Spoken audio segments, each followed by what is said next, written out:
Bravo, Zack Snyder. Bravo. A standing ovation for you, my friend. Bravo. That was epic. And I've got my Justice League flash cap on for this one. Warner Brothers. Did you fail not playing this and playing that Whedon garbage? Don't get me wrong. This would have been very, very hard to play in the cinemas because of the amount of time that it goes for. However, I'm sure you could have chopped this down and done a DVD release with the director's cut. Like, this was just so much better. So much better. Now, I'm going to go through it real briefly, and I want to break down some scenes that I felt that were important. I have got them all on my phone because, man, there's just so much. 4 hours worth. So much. So, if you haven't watched it, I suggest you not watch this review video because there will be spoilers. And if you haven't done so, hit that subscribe button. We do trailer reactions, movie reviews, we talk about comics, a whole bunch of pop culture stuff. If you enjoyed the video, give the thumbs up. But however, let's get into this review. Firstly, the original score by Junkie XL just brings so much more to this film. It didn't feel rushed. Okay, Whedon, yes, okay, we get 4 hours to explain this film, and Whedon pretty much done it in like an hour and 40, but there's just so much more explaining in it, and it just doesn't feel rushed, man. There's more emotion to it. The story plot, the way it was broken up into the parts, part 1, part 2, part 3, then epilogue at the end, which we'll get to. Like, I just loved how it was broken up into the parts, how we done it. It was just like a real comic book format. The better character introductions that we got from each character made it better. It didn't feel rushed with the character development. That's what I loved probably most about this, right? And then there's one part that I just am going to leave to the end that I need to talk about. More Cyborg. I love this guy. Hire him, give him his own film. Hire him, Warner Brothers, and give him his Cyborg film. He is a brilliant actor, and I can see why him and Alfred, forgive I don't know their real names, but I can see why they were pissed off about the Whedon cut, because they got cut completely from this movie. Okay, there was so much more Cyborg and so much more Alfred scenes, even a bit more Flash scenes, and man, give the bloke his own bloody movie. This also exposes all the plot holes from this Whedon's garbage. Now, don't get me wrong, Whedon came in halfway through, had to fix it up, whatever, but there was just so many story plots, and this fixes it. Yes, again, I know that they get 4 hours to explain it, but oh my god, does it fix it? And most importantly, does it give justice to Superman? Does it give that hope that Superman deserved? That Whedon cut just was shit. Yeah, Batman v Superman, when everyone was like, that was too dark for Superman. But this really brings that hope, that S on the chest from Superman. Now, I'm going to cut through all these scenes that I felt they're very important, all these new scenes. If you feel that I've missed some that you feel were important, let me know in the comment section below. My mouth's drying up because I'm getting fired up, so let me just have a quick sip here. It's only flavoured sparkling water, no alcohol. Alcohol free these days. The opening scene, explaining the mother boxes. So much better than Whedon's Batman on the rooftop killing a parademon. Oh, they're here. Like, it explained and set the story straight away. The Aquaman scene, when we meet Aquaman, that scene with him and the bartender joking around, Bruce bribing him. I loved it. I was just like, at this point, I was like, man, this 10, 15 minutes already, and this is shitting over the Whedon's version. I text my boys from 1 month later and said, boys, I'm telling you, I'm 20 minutes into this, and it's shitting over Whedon's version. I just didn't understand the girls singing, like, when Aquaman takes off his top, jumps in the water, swims. Mind you, your top's already wet. I don't know why you're taking it off to swim in the water again, but the girls start singing this song, which was just kind of like, what the fuck? But you know what? It was good enough for me. Then we get the airport scene with Bruce and Alfred talking about recruiting. Again, Alfred and Cyborg got cut from this so much, and I can see why they were pissed off. But I just loved the way him and Alfred were talking. Alfred, can we pick a nice, warmer place? It was good character development with the both of them. What did we have next? We had the Lois Lane introduction, walking to the memorial. Again, brings more emotion to that character. Wonder Woman's intro, explaining the hostage scene, was so much better than what Whedon did. Like, shit, Whedon, you could have just added that extra 5 minutes into your footage just for that scene, and that scene would have made so much more fucking sense. Why they took him hostage, why they didn't give a shit, why they were going to blow up the buildings. Like, there was so much more explaining. It was so much better. When you're watching Whedon, you're just like, Whedon's version, you're just like, what the fuck's going on, man? Like, I was lost in Whedon's version. Steppenwolf's intro, fighting the Amazons. My God, was that scene more dramatic, more action-packed. That was so much better than what fucking Whedon done. Like, I don't know if he done reshoots for that, because I know Whedon did, 80, 70%. I don't know off the top of my head of reshoots, but that should have been that whole fight scene. Okay, I know Steppenwolf setting up the base, and he explains Darkseid, and maybe that's why Whedon cut it all out, because he was cutting Darkseid completely from this film, which was a big fucking mistake, man. I'm telling you, they should have ran with Steppenwolf failing and then Darkseid taking over. They should have ran with Darkseid in Whedon's version. I know they probably couldn't have made it happen because of the amount of time, but my God, like, it just made so much more sense, when Steppenwolf was he just wants to please Darkseid, and we're trying to figure out why. Why is he pleasing Darkseid? Why is he being outcasted? Which we obviously find out a bit later. Then we've got Bruce on the plane explaining why he wants to unite the team. He's talking to Alfred, saying that he made a promise to Superman on his grave that he's going to protect the world, and that he feels that his premonition, his dream, that he's going to come true, and he needs to build a team to protect. And I really enjoyed that scene. It was so much better than what fucking Whedon done. Again, forgive me if I sound like I'm just knocking Whedon, because let's be honest, we got him, man. That was garbage. This bloke should never have to direct a superhero film again. Yes, he did Age of Ultron. I'm pretty sure that's what he done was really good, but fuck me, man. Like, this Snyder cut, I can't believe how much it blew me out the water. And then we got the investigation at Star Labs, and how Silas is hiding the mother boxes. Again, it's just explaining more, and a lot more character development for Silas in this film again, which I really, really enjoyed. Cyborg and his father were a big part of this film. And you could see that now, like with Whedon's, why it just didn't make sense, a lot of things. Then Diana reading a note from an arrow, and then unlocking the history, this tomb, this secret hideout, whatever it is, explaining the history of the mother boxes, and we get to see that's our first picture of of the Darkseid, and I'm just like, my God, this is just making so much more sense, and just the story and the artwork in the tombs, like, I love that ancient kind of stuff. I'm half Greek, and I love my ancient Greek god stuff. When I went to Greece and got to visit the Acropolis. I can't say the words good. I'm Greek, I can't pronounce the words good. I absolutely enjoyed learning about the Greek history and the Greek gods, and that kind of gave me that feel to it. Where were we up to? Then Defoe's character, introducing him and explaining the mother box, and how his brother, Ocean Master is trying to help and take over, which sets up the Aquaman film. Like, obviously, Aquaman came out after this, after watching this Justice League, and there's more scenes that kind of set up the Aquaman film. Again, like, all this film would have connected everything, and I really, really think it would have connected the new Cyborg. I personally think that Wonder Woman 84 maybe wasn't really...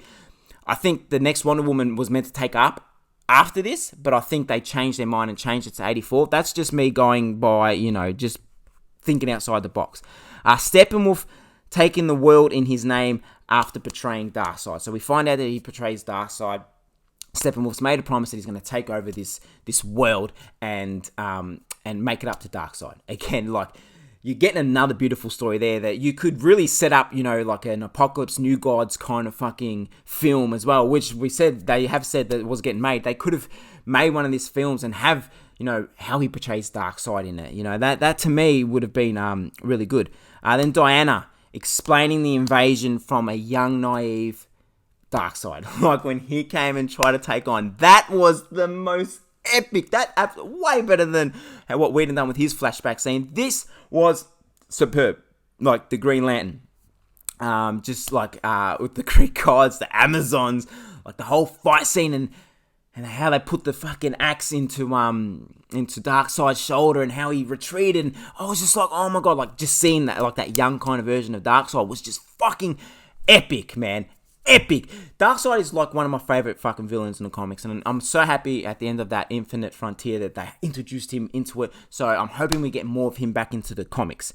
Then the Flash intro with Iris. Oh, like, listen, I'm a massive Flash fan, man. The Flash is my favorite superhero. If you guys want to know why, let me know, and I'll tell you why in another video. But man, epic, absolutely epic intro. I loved it. I know a lot of people didn't like it, for the little sausage joke and all that kind of, but it just...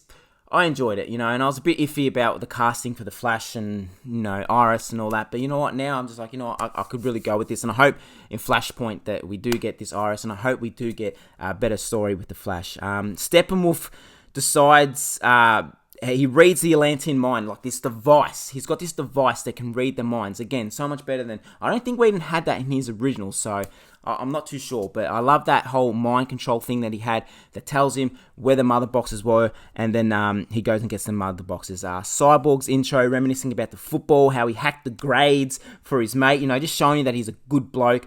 His dad, how his dad's not there at the footy games, and, he's putting his work first, and then how his mum unfortunately passes away in the car, and how he gets his powers, and then he sees, his dad tells him how to unlock all this stuff, and he sees this lady struggling, how, someone gives her a cheap-ass tip, and then she goes and throws it into the homeless guys, and you see, he's just like, I feel sorry for her, and then he goes and puts freaking something like $500,000 in a bank account, like, just straight off the bat, this guy's got a good soul, and I'm telling you, we should get a Cyborg film after this, man, please. He's so good. I know the problems and the differences and all the shit that he caused, but, man, it was so good. Alfred and Diana scene updating Batman's armor. And then, like, when he tells Wonder Woman that he wants to meet her, I'm just going through all the scenes that I really enjoyed that were added on there. How he says, fuck the world, what about the world? Fuck the world. Like, I loved it, man, because you just see that anger and that bitterness, like, he's soft at heart, but he's still got that anger and that bitterness, kind of like what a lot of men are these days, where we're hard and we act tough, but really a lot of us are still soft and compassionate inside. Commissioner Gordon's intro, I really enjoyed that. I think it was funny. I'd still get a bit iffy watching him because, Spider-Man, it just gets me every time. Saving the hostages from Steppenwolf, that scene, was so much better, way much better, with more Flash and more Cyborg, fighting in that scene. Was awesome. I enjoyed it. It was so much better than what fucking Whedon. Again, I feel bad knocking Whedon, but god damn it, man. There's so much good in this film that just seriously fucked up. The mention of the anti-life equation.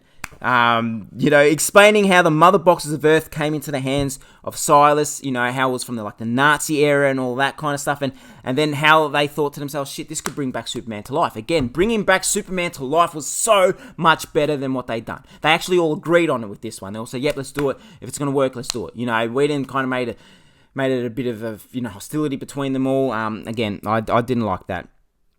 The Martian Manhunter introduction, who was actual General Swanwick from, if you remember Man of Steel at the end, that was the Martian Manhunter. I can't believe it. Like, I blew up. I was like, oh my god, shit, he did it. He brought, I know a lot of people wanted the Green Lantern, but man, I am so much fucking happy with the Green Martian, the Martian Manhunter, sorry. Fucking loved it. And then who it was, I was like, oh my god. Like, when I watched it, I'm like, hang on, was that from fucking Man of Steel? No, I'm pretty sure. So I quickly jumped back onto the internet, quickly had a look, and yeah, it was. And I was like, man, that was a good way of doing that. Digging up Superman was completely fucking different. The jokes were, Diana, do you reckon she'll go for younger man? Like, I know a lot of people didn't like the cheesy jokes, but I feel that his jokes were a lot better than what fucking Whedon done. And then how they fake evacuated Star Labs to resurrect Superman. Again, that was so much better, so much done, so much better. The Superman fight with the Flash and like Batman and all of them, and he was about to roast Batman with his eyes, and then Lois Lane again comes. Instead of having Batman's plan B was to bring Lois Lane in, and it was her coming, because she saw him getting resurrected, so she ran down there to see what was going on, and Batman was just fucking about to get his ass fried, and she saves the day. I feel that was so much better done than again what Josh Whedon fucking done. Where were we up to, man? Shit, I'm flying through this. Shows how Steppenwolf gets the third mother box. Again, how Silas dies. So they could discover where Steppenwolf's base is. I felt that was done really good because in the reading card, he just got the box. He got the third box. Like, you're like, oh, he just went and picked up the box and left. And you're like, what the fuck? How did he get this box? Right? Did they just leave it and he went and got it? But no, they actually explain in this one, which is so much better.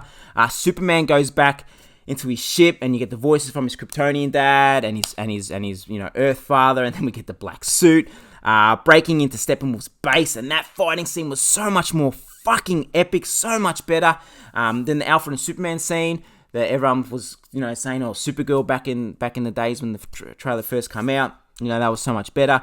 Superman then joins in on the fight with Steppenwolf. That was done so much better. And then we get the view of Darkseid and Granny Goodness. And how Barry then in the Speed Force changing time, explaining, he's done it before. And so I can't wait for this fucking Flashpoint film, man. I really, really can't wait for this Flashpoint film. Then how they chop up Steppenwolf's head, and it's pretty much giving a message to Darkseid. Hey, Darkseid, this is our world. Don't fuck with us, brother. This is our world. Don't fucking come back here, man. So, kind of that tease up the second one, and then obviously they're leaving and they're all united together. And then that's when we get the epilogue, which is coming to my favourite scene. So if you're still around, please stay around for another couple more minutes. The epilogue of, a bunch of cutscenes happening. We get Cyborg listening to his father's tape and a bit more emotion built into that. How Aquaman says he's going to go see his dad, so it sets up the Aquaman film. We then get the Justice League headquarters. We get the Flash and his dad scene. That was done so much better. Superman and Clark, obviously how he bought the house again for him because Bruce bought the bank. Cyborg visits his parents' graves and then flies off. That bank to me is just like start the movie straight from there.